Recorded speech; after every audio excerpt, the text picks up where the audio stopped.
தெருமுனை கடைகளுக்கு போட்டியாக விரைவு வணிகம் மாறியுள்ளதாக அகில இந்திய நுகர்வோர் விநியோகிப்பாளர் வெளியிட்டுள்ள புள்ளிவிவரம் சொல்கிறது. இதுகுறித்து வரைகலை மூலம் விளக்குகிறார் சிறப்பு செய்தியாளர் காயத்ரி.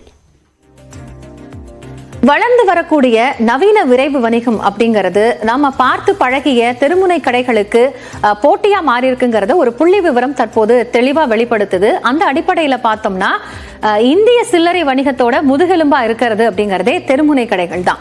இன்னைக்கு இருக்கிற நவீன விரைவு வணிகங்கள்ல நிறைய ஆப்ஸ் நம்ம பாக்குறோம். ஸ்விக்கி, இன்ஸ்டாமார்ட், ஜெப்டோ, பிளிங்கிட், பிக் பாஸ்கெட், இது எல்லாமே என்ன பண்ணுது அப்படின்னா இந்த தெருமுனை கடைகளோட வியாபாரத்தை பாதிக்குது அப்படிங்கிற ஒரு புள்ளி விவரத்தை வெளியிட்டு இருக்காங்க. சரி, இதுல இருக்கக்கூடிய முக்கியமான விஷயம் என்னன்னு பார்த்தோம்னா அகில இந்திய நுகர்பொருள் விநியோகிப்பாளர் கூட்டமைப்பு அப்படிங்கிறது தான் இந்த தரவுகள் எடுத்திருக்காங்க. அதன்படி பார்த்தோம்னா கிட்டத்தட்ட 2 லட்சம் பலசரக்கு கடைகள் ஆண்டுக்கு மூடப்படுது அப்படிங்கறத குறிப்பிட்டிருக்காங்க. அதுலயும் நகரங்கள், பெருநகரங்கள், கிராமங்கள் அப்படின்னு வகைப்படுத்தி அதை பார்க்க முடிகிறது. ஒட்டுமொத்தமா இந்தியாவில் இருக்கக்கூடிய மளிகை கடைகள் அப்படின்னு நம்ம எடுத்துக்கிட்டோம்னா 1.3 கோடி. அதுல பெருநகரங்கள், முதல்நிலை நகரங்கள் அப்படின்னு எடுத்துக்கிட்டோம்னா 17 லட்சம் பெருநகரங்கள்லையும் முதல்நிலை நகரங்கள்ல 12 லட்சமும் இந்த 2ஆம் நிலை நகரங்கள்னு சொல்லப்படுறதுலதான் கிராமம் உட்பட எல்லாமே வருது.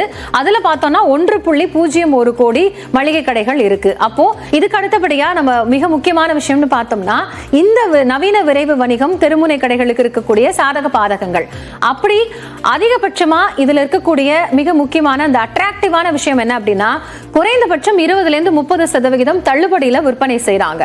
அதே மாதிரி இன்னைக்கு இருக்கக்கூடிய தொழில்நுட்ப மாற்றங்கள் அப்படிங்கிறது எல்லாமே ஒரு ஆப்லயும் அப்டேட் ஆகி நம்ம வசதிக்கு தகுந்த மாதிரி இருக்கிறதுனால அதை நம்ம கார்ட்ல போட்டு வச்சுக்க முடியும், நம்மளால செலக்ட் பண்ண முடியும், திருப்பி ஐட்டமா வாங்கிக்க முடியும். இப்படி நிறைய ஆப்ஷன்ஸ் சொல்லப்படுறதுனால அதுவுமே தெருமுனை கடைகளுக்கு ஒரு சவாலான விஷயமா சொல்லப்படுது.